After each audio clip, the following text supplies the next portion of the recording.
Alrighty, folks, welcome to Impact Play. I'm your host and team lead, Muhammad, otherwise known as It's Yagu, and we are your one-stop news shop for the latest and greatest across gaming, tech, entertainment, sports, and music. Plus, we're also amplifying voices from those respective fields.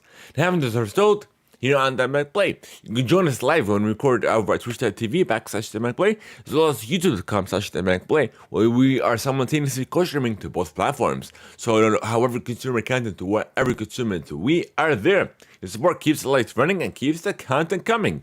You can support us over at anchor.fm/Play, where tier 2 supporters and above have access to exclusive content, including the post show, getting the show ad free, and so much more. Be sure to join our Discord for more info on that. Or you can even support us by using our Epic credit code at Impact Play. We are Epic partners with every purchase you make within the Epic Store, whether it be Rocket League, Fortnite, Fall Guys, and more, no matter what you play or how you play. Even if it's a free-to-play title, when you use our Epic credit code, we will get a commission and a little bit of kickback to help support us in a brand new way and no extra cost to you. Today we are co-streaming the second Hogwarts Legacy gameplay showcase. So I hope you guys stay tuned and enjoy.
Alrighty, we got less than 2 minutes to go before it begins.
Alright, less than a minute, folks.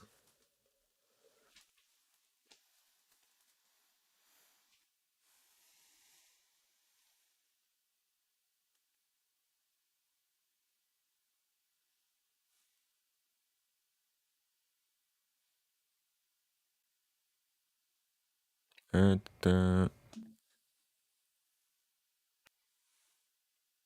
timer, no nothing.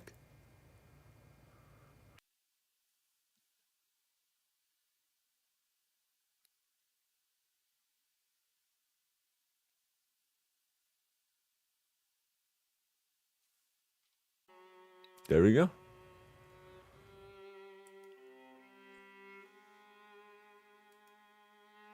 And 80 full screen. There we go. There's the timer. So, that's said 5 minutes to go, I guess.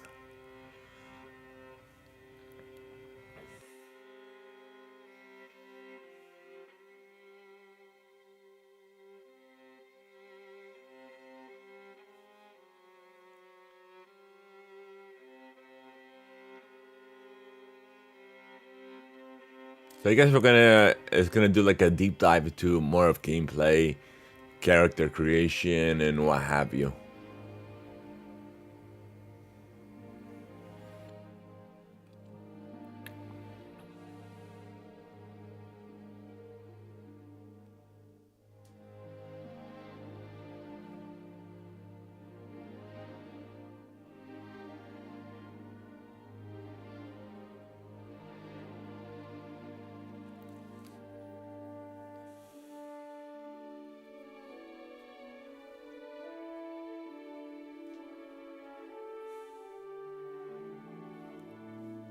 Let me let everybody know on Discord as well.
It's fun.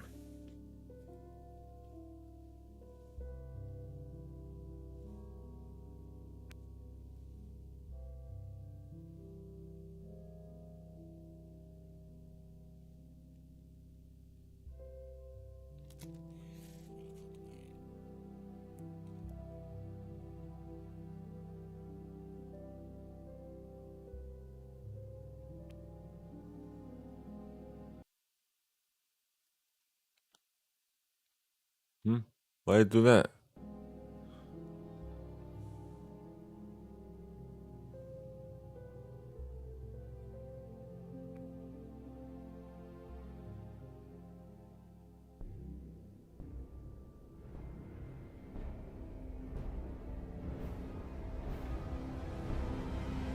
Two, one.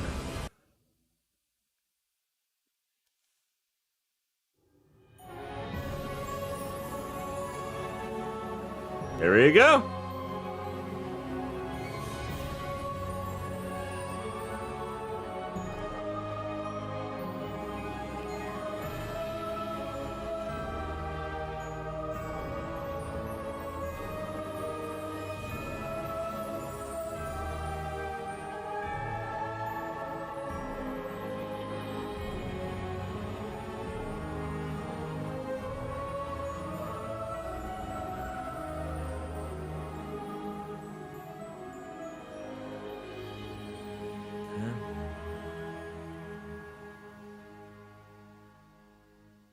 everybody, welcome to the Hogwarts Legacy Gameplay Showcase. I'm Chandler Wood, Community Manager here at Avalanche Software, and I'm honored to introduce you to our panel today. First up, we have community guest host, Ben Snow. Oh my god, I can't believe this is happening. Thank you so much for having me. And from the Avalanche team, we have Game Director Alan Tu. Hello, everybody. And Systems Designer Mackenzie Toner. Hi. And finally, just off-screen capturing gameplay for us, Andrew Coram. Today we'll be giving you a taste of the open world via broom flight, a deeper look at combat using the Dark Arts Battle Arena, and a look at your personalizable home within Hogwarts, the Room of Requirement, where we may even see some beasts. And we're starting right where we left off in our last gameplay showcase, just outside Hogwarts, which I love that you can walk out of the castle after walking through everything and then just come out here and take off on your broom out into the open world. And Alan, I know that's something that you particularly like about Hogwarts Legacy too. Yeah, I'm a big fan of just being able to hop on the broom and go anywhere. There's something about kind of like the sensation of everything being open to you, and just I love the proximity that I can get to things. I wish we did gameplay. And I kind of wanted to talk about it just because I feel like the brooms are fun for me, not just because of all those feelings of exhilaration, but because they're not just I have a broom and it's done. I actually kind of like some of the mechanics in it. So you see in the lower right there's a meter there, and occasionally as Andrew's kind of flying up or flying down, you might notice it draining or not. And this isn't the present day where all the broom technology is well known and advanced and everything that we know and love. This is an earlier time where they're still trying to figure out, we're not at the 3000 yet, we're at the 11. So. Oh my goodness, I'm just so speechless right now because this is just so beautiful. The world just looks so. By the way, the broom, is that like the only one, or can you like upgrade that broom to go faster? Yeah, so we have a shop in Hogsmeade, actually a broom shop. And so that sells a variety of different brooms. And it was important to us that the player could customize themselves based on their own aesthetic. So they're purely cosmetic, but if you talk to the shopkeep and help him out, he'll actually sell upgrades.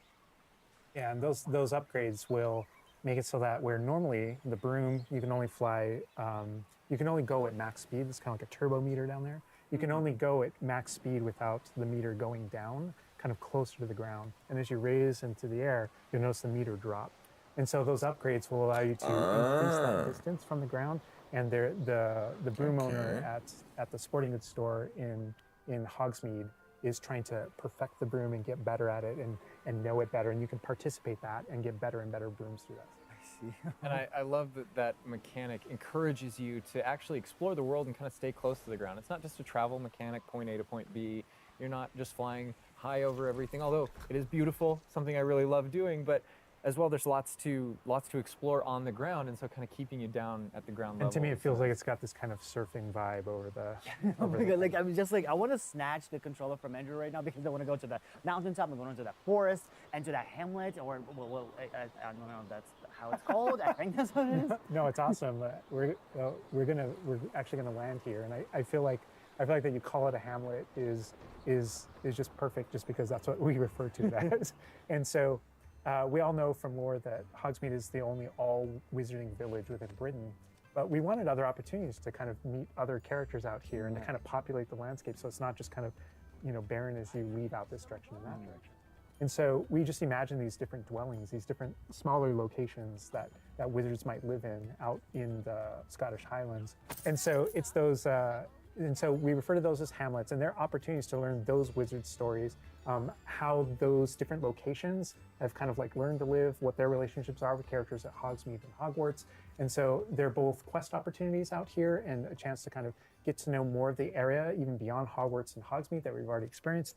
And you'll also notice on the mini-map, like lots of little icons, and each one of those represent gameplay in the hamlets that you can participate in, whether it's a vendor or different puzzles and challenges or different secrets that exist. Each one of those icons are different opportunities for gameplay. And you'll notice that same thing as we venture out into the open world as well. So when you go out into the open world and you see those icons, whether they're on the mini-map or on your map or off in the distance, those things are opportunities to say, like, I want to increase my inventory capacity. They're puzzles left behind by old wizards, that you can solve that actually grant you those. If you see ruins off in the distance and you visit them, you might find opportunities to actually expand and learn about your ancient magic.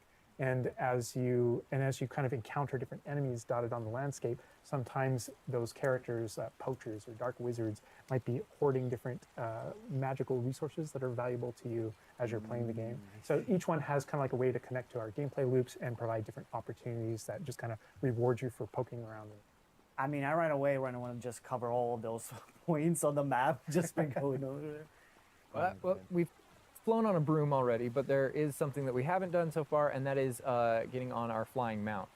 We're gonna hop on our Onyx Hippogriff here. The Onyx Hippogriff is our pre-order bonus. Oh my god, there he just like pops He out came out of the bag. the bag. Oh wait, you can use it as a horsey? I mean, a horse. I mean, that is a horse. Yeah, as a hippogriff, you can totally ride it like a ground mount, and you can lift off into the air. And we tried to make sure that each of those interactions, so the broom's really good at reaching that top speed, at kind of traveling the world as quickly as possible. But sometimes it's really nice to get on the hippogriff because of that ground speed or those transitions. And sometimes it just feels amazing just to be riding around on a hippogriff. Look at it. Yeah, it really is kind of like, I don't know, it's a great feeling being on it. And it's a great feeling managing those transitions, kind of going from run to fly and just being able to go wherever you want. And we tried to make sure that each one of these things that you can interact with have a unique. Sounds similar to Assassin's Creed. And, oh my when you're god, exploring. I see like different like areas, like a swampy area. By the way, can you go to like entire map anywhere you go? There are regions that are like locked from you? Yeah, or, as soon as there's kind of a moment where the world kind of opens up to you outside of Hogwarts as a student, and right from that moment, early on in the game, you can go wherever you want. And so you might find more difficult challenges in different areas, and you'll see different spots as Andrew's moving that's around, great. like you mentioned, the swamp. But we have got like a coast, and we've got different types of environments out in the world just to kind of pepper your experience, reward you for exploring, keep things fresh. All those things exist. All right. so cool. And I love that windmill. It's like so rustic. Like I keep forgetting that this is like 1800s. The Wizarding World we've never really seen before. Like it feels so authentic. Like it's part of it. Yeah, I love this vista too, This is and like a and prequel. I'm gonna have Andrew stop here. We're gonna use a bit of dev magic to change the seasons. Actually, I want you to see what this world looks like, covered in snow. Yes, yes, yes, please. I love snow. That's all I want. Entering dev command. Oh my god, this is so beautiful. Oh my goodness. This is so pretty. Okay, it looks so realistic. Oh my god, it changes the landscape like completely. Oh my god, does it have like actual like gameplay impact, like impact on the gameplay, or does it like it's just the weather of Scotland? Yeah, we really use it as a narrative marker through the game. So as you're progressing through your main storyline, it was important for us to kind of like have those moments that kind of felt like when you're reading the books or watching the movies where, you'll see kind of like the title card, winter, and now the landscape has changed, and you're really feeling that passage of time while you're a student, going through your year at Hogwarts. And I think we wanted to duplicate that. And for me, it's really fun that it's not just on the outside, which I agree, I think it looks really beautiful, but within the school as well. So there are moments like when it reaches certain holidays or things like that, where Hogsmeade reacts to holidays and the school reacts to holidays, and you see the decorations around those environments change. That really helped just kind of make me feel like I'm there. Right. Yeah. And it's not just for the seasons, those kind of vibe things. Like we have a day-night cycle, and that day-night cycle. So as you traverse the similarly, landscape, like these it's largely dueling about fates vibe, are and like going to Hogsmeade. these challenges, I guess, around are school. You'll notice it kind of dies down and quiets down. they come when there's they just come up in the candlelight map, and but they students kind of alert you. like as you're walking through the halls. But in that day-night cycle is where we've kind of placed a few items where, whether or not you can collect them or whether or not you can interact with them that are a little bit restricted by the day-night cycle. And I love Andrew's flying up here, really high up on the hippogriff, and we're just looking at this view of Hogwarts in the distance. It's just absolutely beautiful. It's part of what I love most about flying around in this game, whether it's on a hippogriff or on the broom. No, I mean, you talk about going anywhere and things that you can see in the distance, and that's one of I still can't get over, like, no matter, I played this so much, but I still can't get over the fact that I can see Hogwarts out there, and there's just something beautiful about knowing that all of the things inside of it, the classrooms, the students, the professors, all the places I can go, I can just fly my hippogriff, land in the courtyard, enter the front doors, and just walk, to the library, to class, or to greenhouse, or to my common room, that it's all contiguous and just kind of like one space is still exciting to me after all this I mean, time. I'm just I'm speechless right now. It's just absolutely beautiful. It's just, oh my God. As much as we want to spend a lot more time out here just flying around, experiencing the world, I think this is a great opportunity to switch over to combat. And last time we gave you kind of an intro to combat. This time we're going to really go a lot more of a deep dive on using the Dark Arts Battle Arena, which is part of our deluxe edition. All right, Andrew's got us in the Forbidden Forest, which is where the Dark Arts Battle Arena is, which is part of the Deluxe and Digital Deluxe Edition. I love the way that the Dark Arts Battle Arena is actually part of the world. It's integrated into the world, so your experience is more immersive than just choosing an option from the main menu of the game or something like that. A reason to go to the Forbidden Forest. Exactly. There are many reasons to go to the Forbidden Forest, but he's also wearing the Dark Arts cosmetic set, and here he's pulling out the Thestral, which is part of that Dark Arts pack from the Deluxe and Digital Deluxe Edition. So we're going full Dark Arts here. That's good. That's what I going down. But I like this this battle arena. It is a great place to show off really combat in a big way, because it unlocks some interesting abilities for you and allows you to really play around with combat in a deep way. And is this like the only arena like this in the game where you can like practice? And Yeah, do... so in the base game we have 2 combat arenas normally, and so everyone has access to those.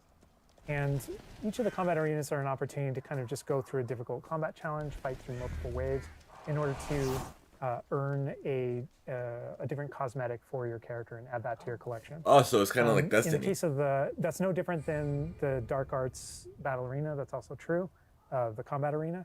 But one of the things that we're excited about in the Dark Arts Battle Arena that people can do is you come in preloaded with different abilities. So the unforgivable curses are something that everyone's going to have access to through the base game and going to be able to earn, and they can make choices in order to kind of like add that to their repertoire. No and they can also commit to that down with certain talents and things like that. When you play the Dark Arts Combat Arena, you actually have access to all those things as kind of like a way to test them all. And so it's a chance to kind of like tour and play with the Dark Arts and decide whether or not that is a path that you kind of want to go down. But yeah, everyone has the same ability to explore the Dark Arts. This is just kind of like a way of previewing. And again, a great place for us to show off combat in general. So I think we're gonna jump in here. Andrew's gonna start battling, and we can start talking about everything you're seeing on the screen. All right. They just Wait, right away. Oh my is God. this similar to Gears We're starting off Hordes, strong. or is it Strong. more of like Destiny raids? God, that's so cool. So is this so like that- a you'll single notice player or right like a away, multiplayer when we thing? use Avada Kedavra, that guy's health bar went from instant to 0, and we really are trying to honor the way Avada Kedavra works in the game, even in some pretty extreme situations. You'll notice that like the meter takes up a lot longer to Yeah, It feels like it's a hybrid build of up as a way both. to kind of deal with its extreme power, just so that it's still fun to use. And then there's some The ways question that we'll remains probably is, can talk you do about these dungeons to multiplayer? adjust that. But I don't know. I don't know if there are things on the screen that you just have questions about. Well, like I see like little blue things popping from Yeah. the enemies. Also, before like that sign, well, it's like, so in the community we call it the ancient magic sign. I don't know if that's how it's called Yeah. in the game. So the community is astute. So on the development side and in player facing in the game, we reference that as your ancient magic community. Oh, so it is ancient magic. That is, yeah. So as your abilities in the game keep growing and you become exposed to some of the secrets about your own kind of mystery and your own abilities, you start unlocking new powers. So one of those powers, you'll see the R1 button appearing throughout the game. That's an ancient magic throw, we call it, that allows you to kind of like draw an object to you and fling it at an enemy. Okay. But whenever you see the R1 or the L1 plus R1 appear over somebody's head, that's an ability to cast a very devastating and powerful ancient magic spell Oh, to do a that- ton of damage against a character. I see. And the way that manifests itself depends on the type of enemy that you're fighting. And you'll see a wide variety of enemies in here that are pressuring the player in different ways. You'll notice there's abilities that kind of bubble up under the player as he's fighting that force him to move. And there's different ways that we want the player to kind of move around on the battlefield.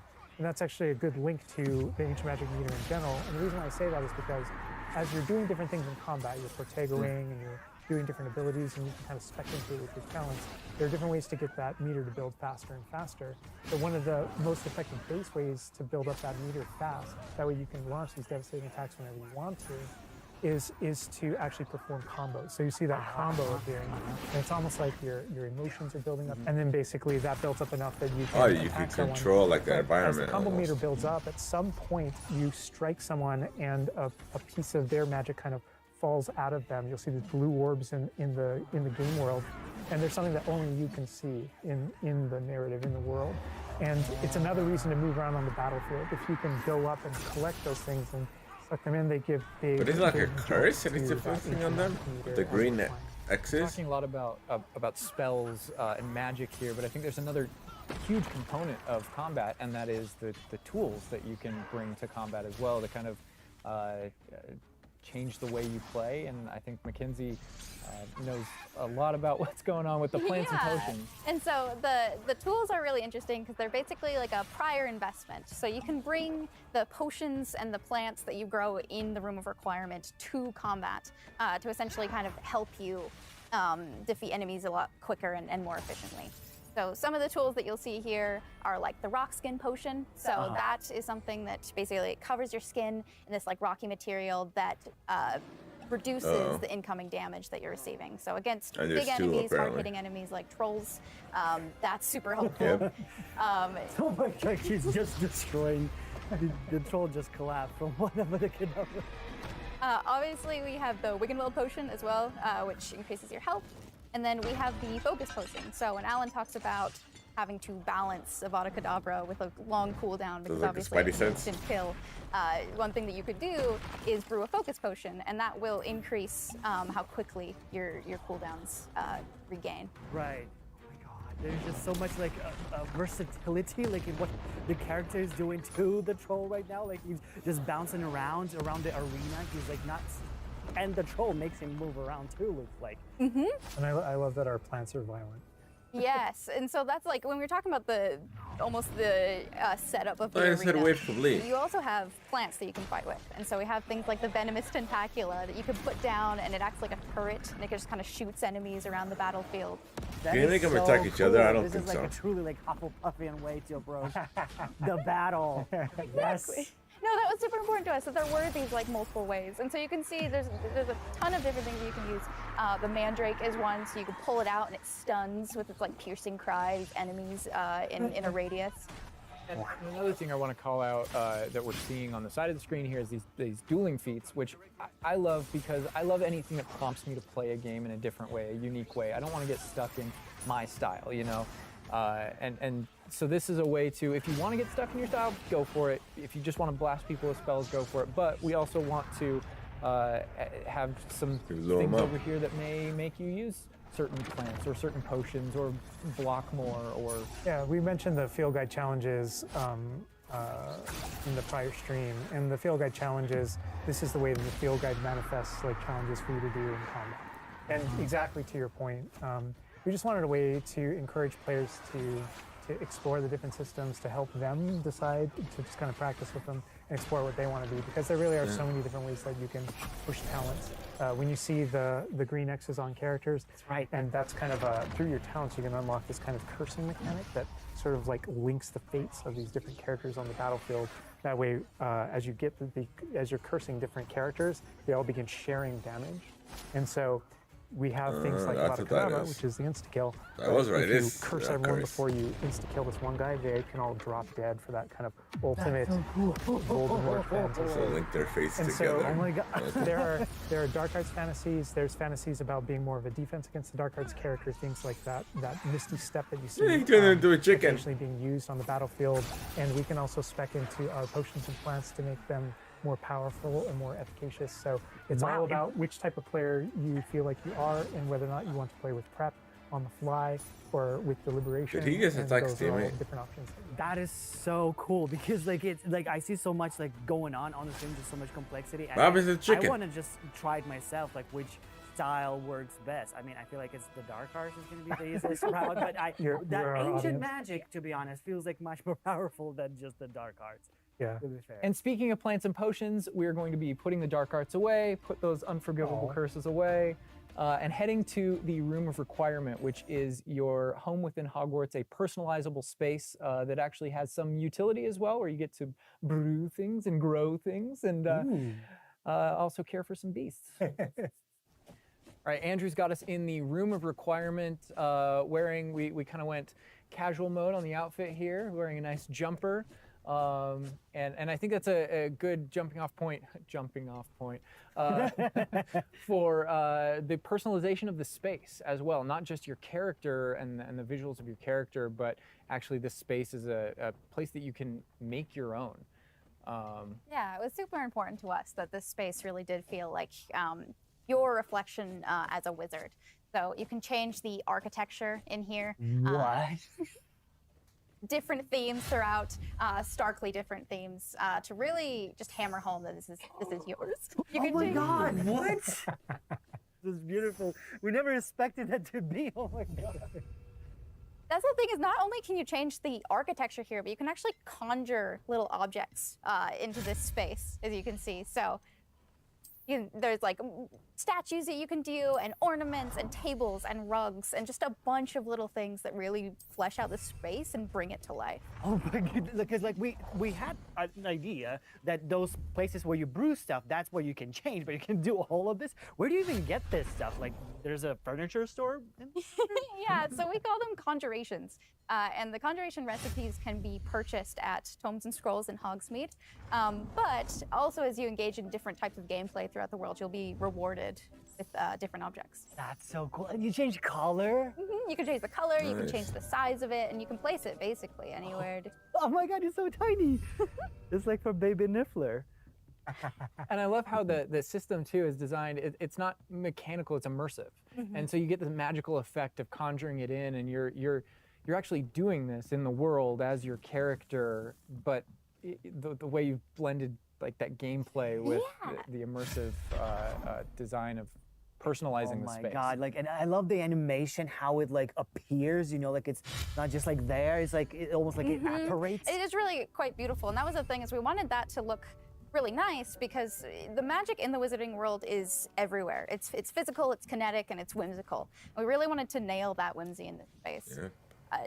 Another thing that I wanted to discuss is that not only can you like conjure things and you can change their look, but you can do that with the utility objects as well. So you can see that we have planting pots and potion stations, and you can change the look of those as well.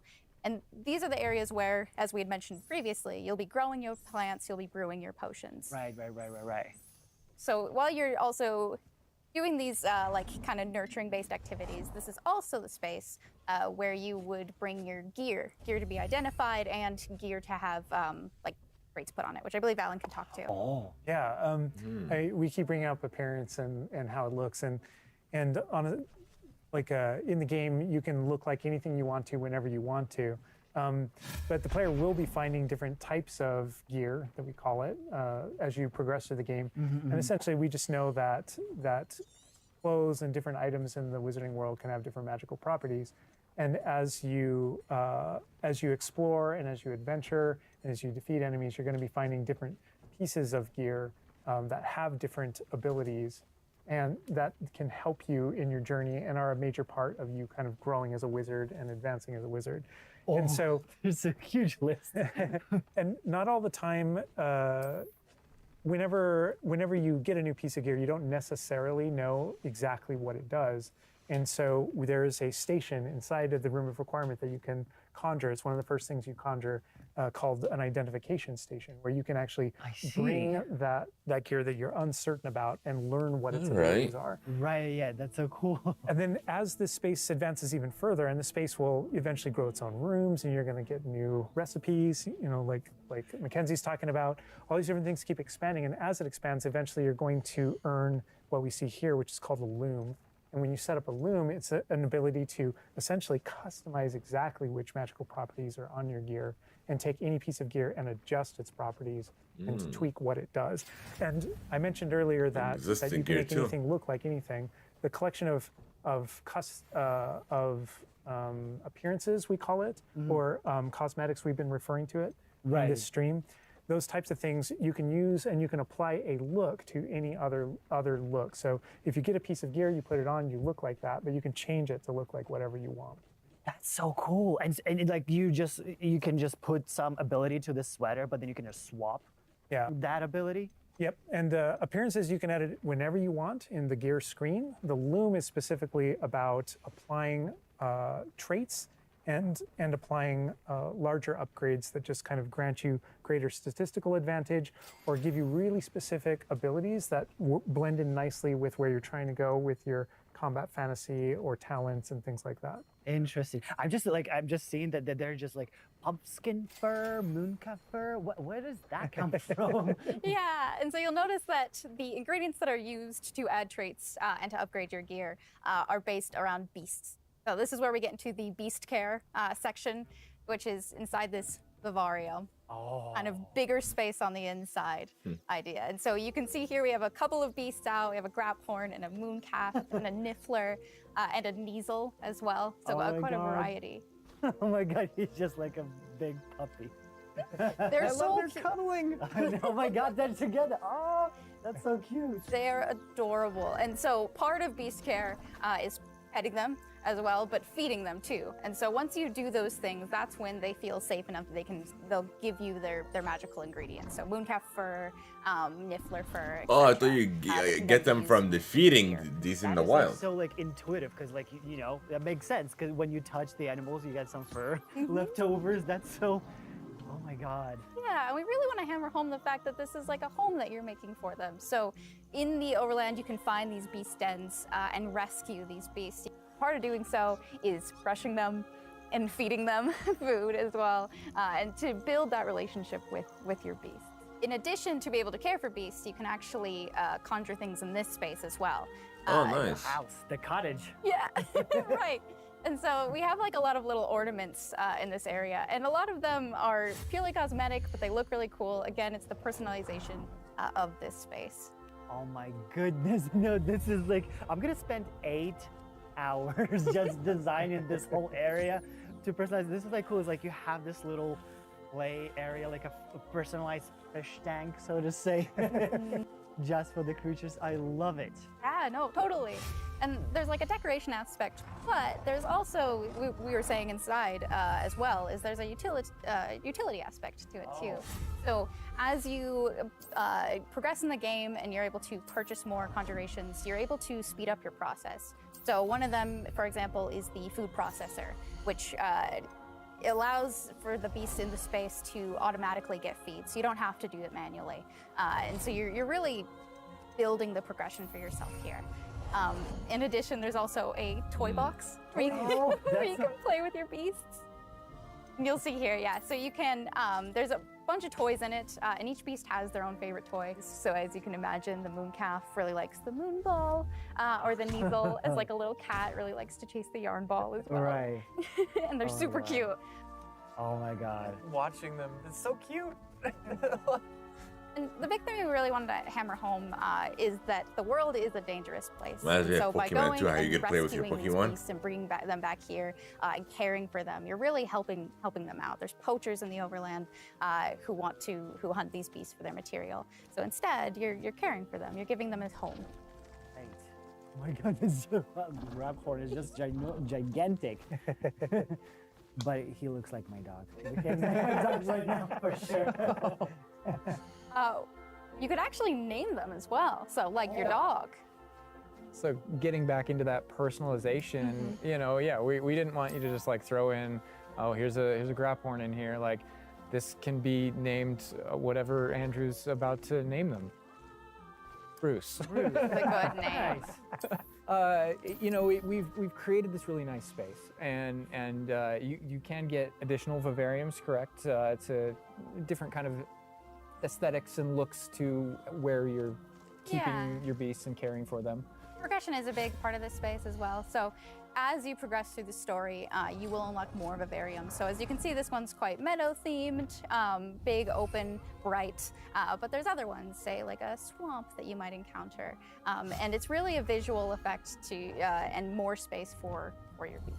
Oh, so it's like those, so when we're inside the room requirement, there's like on the left, there's that moon glow from one entrance and then some shrubbery going on in the right. Is that what you're talking about? Yep, that's exactly it. Ah, oh, you There's put a trees lot in of here too. Oh my customization goodness. to this.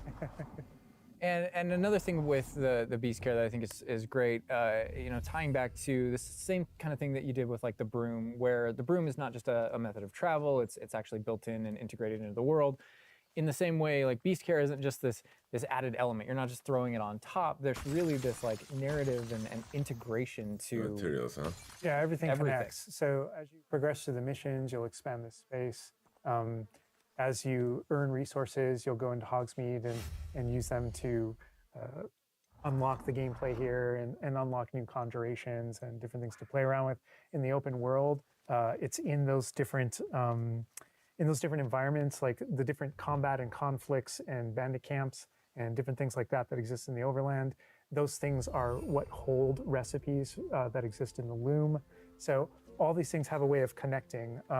Moonstone that you find out in the world is the resource that we use to conjure everything that's found throughout the world. Forgeables are used for recipes. So really everything's like a cycle and keeps you coming back. But even with the story that's being told too, I think people know who Poppy is and that she has a particular affinity for beasts. Yeah, I mean, I think everything we're seeing here, you know, you're going to be venturing out into the world, and this is just kind of the tip of the iceberg, even of kind of like your interactions with beasts in that narrative. So, you know, you bringing up Poppy, there are more kind of mysteries to discover and things to discover out in the world that have to do with her and that have to do with caring for beasts. And so different characters have their own stuff that just kind of make this all just kind of like the beginning of your journey. Well, we could spend hours in here, but we're gonna have to end the stream now. What do you think about what you've seen today? I mean, I'm just so blown away by how beautiful it looks. The open world seems so detailed, and there's so many things to do. And like the combat, we're gonna spend like 2 weeks surprised or they didn't more show just us a breaking little. it down They by didn't show us pieces. character customization. There's just so much to this world. Like I'm so happy. Or you the guys game did mechanics, this. because they Overall hid that from gameplay. us, And that's just the tip of the iceberg. like We've got more for you to customizing spells discover and what have find you. on your own. Thank you so much for being here. Thank you for watching.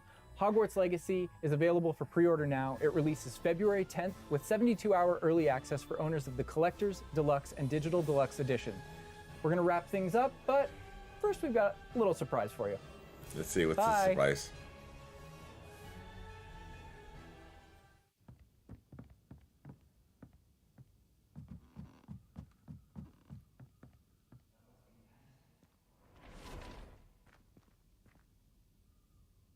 Spellbook.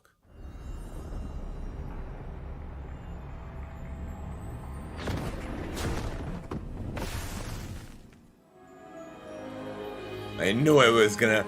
There's gonna be like a cliffhanger. It'll keep us guessing.